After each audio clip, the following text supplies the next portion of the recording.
नमस्कार, मेरा नाम दृष्टि है। मैं cardiologist and speech language pathologist हूँ। आज हम बात करेंगे सुपर एक्टिव और हाइपर एक्टिव बच्चे में क्या डिफरेंस होता है।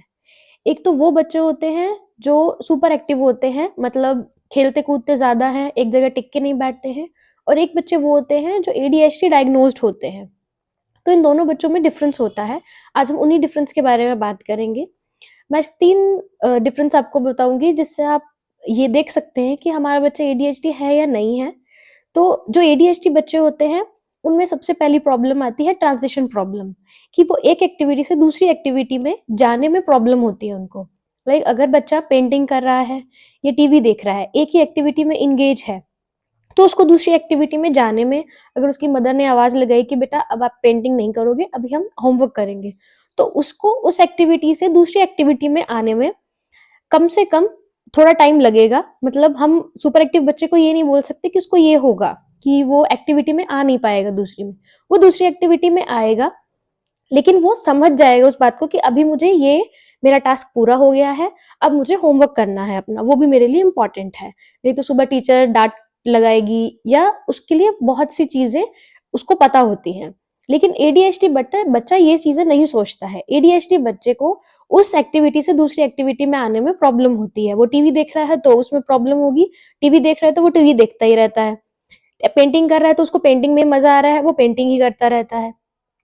तो ये एक पहला है कि उसको ट्रांजिशन प्रॉब्लम आती है। सेकंड है कि बच्चा जो हाइपर एक्टिव एडीएचडी है, वो बच्चा हर एक सिचुएशन में अपनी हाइपरनेस दिखाता है।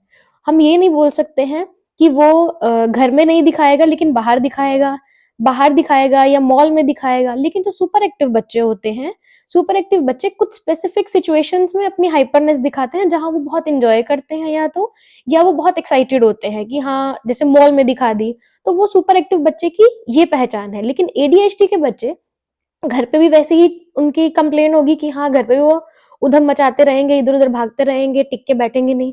स्कूल में भी वो यही चीज़ करेंगे, उसकी उनकी कंप्लेंट आती रहेगी कि हाँ, ये बच्चा टिक के बैठता नहीं है, कोई एक्टिविटी नहीं करता है। अगर एक एक्टिविटी में एंगेज हो गया तो एक ही एक्टिविटी उसको अच्छी लगती रहती है, वो दूसरी एक्टिविटी में नहीं आ रहा है।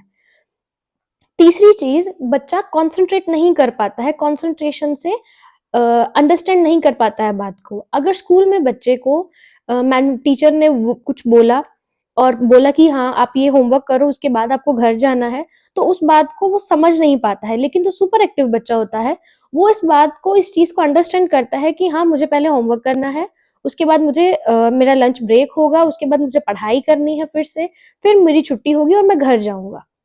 तो ये चीज़ जो है वो कंसंट्रेशन और अंडरस्टैंडिंग पे है कि वो चीज़ को अंडरस्टैंड करता है, मैडम की बात को कंसंट्रेट करके सुनता है और फिर वो चीज़ काम करता है, और वो उनकी कोई हाइपरनेस एक्टिविटी स्कूल में नज़र नहीं आती है।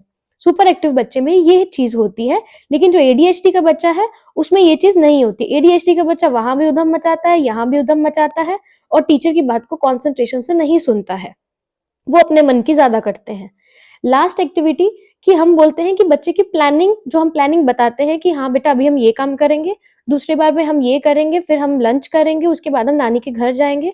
तो ये जो एक्टिविटी है, ये एक्टिविटीज़ की प्लानिंग जो है वो एडीएचडी बच्चे में नहीं होती है, लेकिन जो सुपर एक्टिव बच्चा है, वो इस चीज़ को समझता है और उसके हिसाब से काम करता है। Thank you very much. अगर